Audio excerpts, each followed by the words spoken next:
3 ದಿನದಲ್ಲಿ ಬಿಜಾಪುರ್ಗೆ ಹೋಗಿದ್ದೆ. ಬಿಜಾಪುರ ಅಂದ್ರೆ ನಿಂಬೆಹಣ್ಣು ಬೆಳೆಯುವಂತ ಜಾಗ, ಅತಿ ಹೆಚ್ಚು ಬೆಳೀತಾರೆ.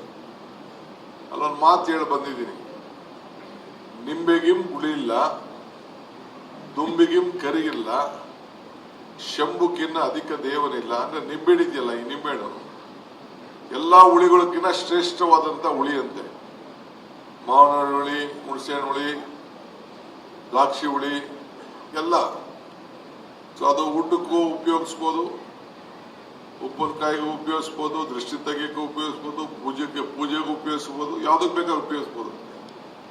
ದುಂಬಿಗಿಂ ಕರಿ ಇಲ್ಲ, ಕಪ್ಪಿದೆಯಲ್ಲ, ಈ ಮೈಕಲ್ ಕೂದಿದೆ, ಬಟ್ಟೆಲಿದೆ, ಕೂದಲಲ್ಲಿದೆ, ಎಲ್ಲದೂ ಕಪ್ಪಿದೆಯಲ್ಲ, ಇದು ಗ್ಲಾಸ್ ಹೊಡೆದಂಗೆ ಹೊಡಿತಾ ಇರ್ತದಂತೆ ಹಳ್ಳಿಲಿ ದುಂಬಿ. ಅದಾದ್ಮೇಲೆ ಶಿವ ಅಂದ್ರೆ ಶಂಭು ಅಂದ್ರೆ ಶಿವ. ಎಲ್ಲಾ ದೇವರು ಕೂಡ ನಮ್ಮ ಹಿಂದೂ ಧರ್ಮದಲ್ಲಿ ಶಿವ ದೊಡ್ಡವನಂತೆ, ಪರಮೇಶ್ವರ ಅಂತ. ಶಿವನಿಗೆ ಶಂಭು ಅಂತ ಇನ್ನೊಂದು ಹೆಸರು, 106 ಹೆಸರು ಕರೀತಾರೆ ಶಿವಂಗೆ. ಗಣಪತಿಗೆ 106 ಹೆಸರುಗಳು ಕರೀತಿಲ್ವೇ, ಬೇರೆ ದೇವತೆಗೆ 106 ಹೆಸರು ಕರೀತಿಲ್ವೇ, ಹಂಗೆ ಶಿವನಿಗೆ ಶಂಭು ಅಂತ ಕರೀತಾರೆ. ಅದಾದ್ಮೇಲೆ ಏನ್ ಹೇಳ್ತಾರೆ ಅಂದ್ರೆ, ನಿಂಬೆಗಿಂ ಹುಳಿಲ್ಲ, ದುಂಬಿಗಿಂ ಕರಿಗಿಲ್ಲ, ಶಂಭುಕಿನ ಅಧಿಕ ದೇವನಿಲ್ಲ, ನಂಬಿಕೆಗಿನ ದೊಡ್ಡ ಗುಣ ಇಲ್ಲ ಅಂತ ಹೇಳ್ತಾರೆ.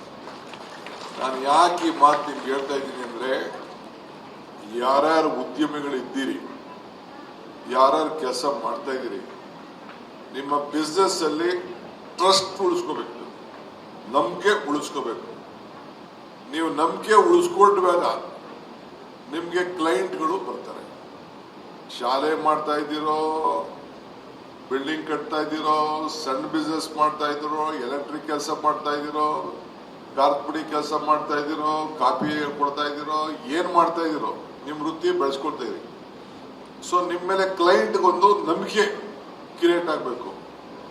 ಈಗ ಬ್ರ್ಯಾಂಡಿಂಗ್ ಅಂತ ಹೊರಡ್ತಾರಪ್ಪ, ಯಾವುದೋ ಒಂದು ಬ್ರ್ಯಾಂಡಿಂಗ್, ಯಾವುದೇ ಒಂದು ಬ್ರ್ಯಾಂಡಿಂಗ್ ಅಂದ್ರೆ, ಈಗ ಮೈಸೂರು ಸಿಲ್ಕು, ಈಗ ನಾನು ಸುಮಾರು ಕೇಳಿದೆ, ಆ ಹೆಣ್ಮಕ್ಳು ಕೇಳಿದೆ, ನಾವೇ ತರ್ತೀವಿ, ನಾವೇ ಮಾಡ್ತೀವಿ, 13,000ಕ್ಕೆ ಮಾಡ್ತೀವಿ. ಅದೇ ರೇಷ್ಮೆ ಇವರು ಮೈಸೂರು ಸಿಲ್ಕ್ ಅವರು 25,000ಕ್ಕೆ ಮಾಡ್ತಾರೆ ರೇಷ್ಮೆ.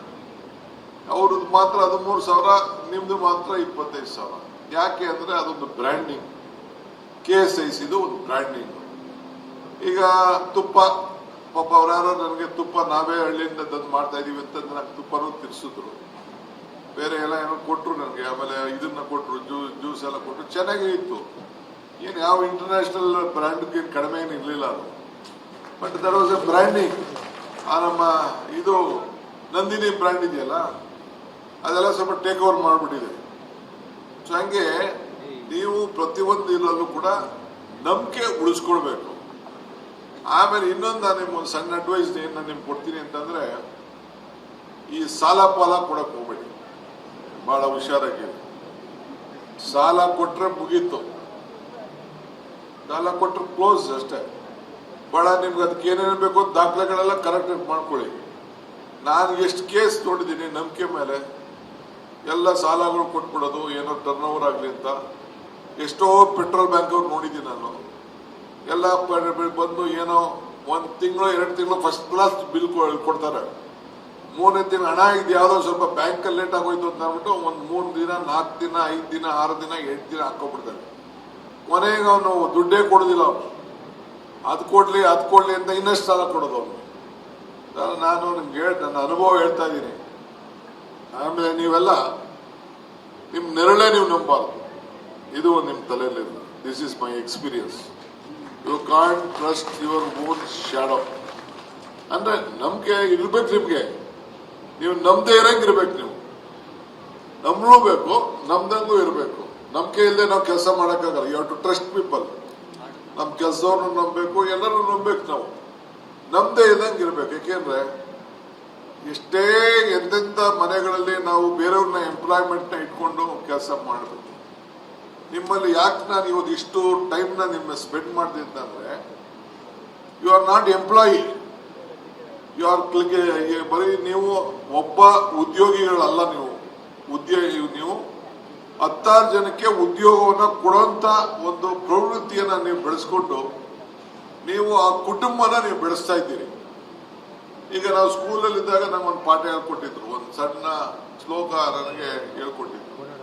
ಏನೋ ಒಂದು ನಮ್ಮ ಸಣ್ಣ ಶ್ಲೋಕ ಏನಂದ್ರೆ, ಪರೋಪಕಾರಾಯ ಫಲಂತಿ ವೃಕ್ಷಾಯ, ಪರೋಪಕಾರಾಯ ವಹಂತಿ ನದ್ಯಾಯ, ಪರೋಪಕಾರಾಯ ದುಹಂತಿ ಗಾವ, ಪರೋಪಕಾರಾಯ ಇದಂ ಶರೀರಂ ಅಂತ ಒಂದು ಶ್ಲೋಕ, ಸಣ್ಣ ಶ್ಲೋಕ, ಸುಭಾಷಿತ ಶ್ಲೋಕ. ಅದರ್ಥ ಏನಂದ್ರೆ, ಈ ಮರ ಇದೆಯಲ್ಲ, ಗಿಡ, ಆ ಗಿಡ ಏನಿದ್ರು ಮರಕ್ಕೆ ಸ್ವಂತಕ್ಕೇನಕ್ಕೂ ಪ್ರಯೋಜನ ಇಲ್ಲಂತೆ. ಬೇರೆಯವ್ರಿಗೆ ನೆರಳು ಕೊಡ್ತದಂತೆ, ಸೌದೆ ಕೊಡ್ತದಂತೆ, ಹಣ್ಣು ಕೊಡ್ತದಂತೆ, ಹಿಂಗೆ ಹಸಿರು ಕೊಡ್ತದೆ. ಇವೆಲ್ಲ ಕೂಡ ಬೇರೆಯವ್ರಿಗೆ ಉಪಯೋಗ ಆಗ್ತದೆ. ಅದು ಮರಕ್ಕೇನು ಸ್ವಂತ ಪ್ರಯೋಜನ ಇಲ್ಲ. ಯಾವುದೇ ಮರ ಲೆಕ್ಕ ಹಾಕೊಳ್ಳಿ ನೀವು. ಹಂಗೆ ಈ ಹಸು ಇದೆಯಲ್ಲ, ಹಸು ಹಾಲು ಕೊಡ್ತದೆ, ಹೊಲ ಉಳ್ತದೆ, ನಿಮ್ನ ಎತ್ಕೊಂಡು ಹೋಯ್ತದೆ, ಗಾಡಿಲಿ ಎತ್ಕೊಂಡು ಹೋಯ್ತದೆ, ಸಗಣಿ ಕೊಡ್ತದೆ. ಕೊನೆಗೆ ನೀವು ಗಣೇಶನ ಹಬ್ಬಕ್ಕೆ ಗಣೇಶ ಏನಾದ್ರು ಸಿಗ್ಲಿಲ್ಲ ಅಂತಂದ್ರೆ ಮೂರ್ತಿ ಒಂದು ಸಗಣಿ ಇಟ್ಕೊಂಡು ಹುಲ್ಲಾಕ್ಬಿಟ್ಟ ತಕ್ಷಣ ಅದು ಪಿಳ್ಳಾರ್ತಿ ಆಗೋಯ್ತದೆ. ಪಿಳ್ಳಾರ್ತಿ ಅಂತ ನೀವು ಕರಿತೀರಿ. ಸೊ ಅದಕ್ಕೇನು ಹಸುಗೆ ಏನು ಪ್ರಯೋಜನ ಬಂತು? ಏನಿಲ್ಲ. ಈ ನದಿ, ಹೊಳೆ ಅದು ಹರಿತಾ ಇರ್ತದೆ. ಅದು ಯಾರಿಗೆ ಪ್ರಯೋಜನ? ಅಕ್ಕಿಗಳಿಗೆ ನೀರು, ನಿಮಗೆ ನೀರು, ಬೆಂಗಳೂರು ನೀರು, ನಿಮ್ ವ್ಯಾಪಾರಕ್ಕೆ ನೀರು. ಇಲ್ಲಿಂದ ಕಾವೇರಿ ಹುಟ್ಟಿ ಕಾವೇರಿ ಹೋಗಂಟ ಎಷ್ಟು ಜನಕ್ಕೆ ರೈತರಿಗೆ ಕೊಡ್ತಾ ಇದೆ, ಎಷ್ಟು ಜನ ಫ್ಯಾಕ್ಟ್ರಿ ಕೊಡ್ತಾ ಇದೆ, ನಿಮ್ಗೆ ಕೊಡ್ತಾ ಇದೆ. ಕಾವೇರಿ ತಾಯಿ ಹುಟ್ಟಿ ಹೋಗ್ತಾ ಇರೋದು, ಕಾವೇರಿ ಹುಟ್ಟಿದ ತಾನೇ ನಾವೆಲ್ಲ ನೀರು ಕುಡಿತಾ ಇರೋದಿಲ್ಲ ಬೆಂಗಳೂರಲ್ಲೆಲ್ಲ. ಸೊ ಅದಕ್ಕೇನು ಪ್ರಯೋಜನ ಇಲ್ಲ ಅಂತೆ. ಹಂಗೆ ಈ ಒಂದ್ ಕಡೆ ಮರ, ಒಂದ್ ಕಡೆ ನದಿ, ಒಂದ್ ಕಡೆ ಹಸು. ಅದೇ ರೀತಿ ಮನುಷ್ಯನ ಹೃದಯ ಕೂಡ, ಮನುಷ್ಯನ ಬದುಕಿನಲ್ಲೂ ಕೂಡ ನಾವು ನಮ್ಮ ಸ್ವಂತಕ್ಕಲ್ಲ ಇರೋದು,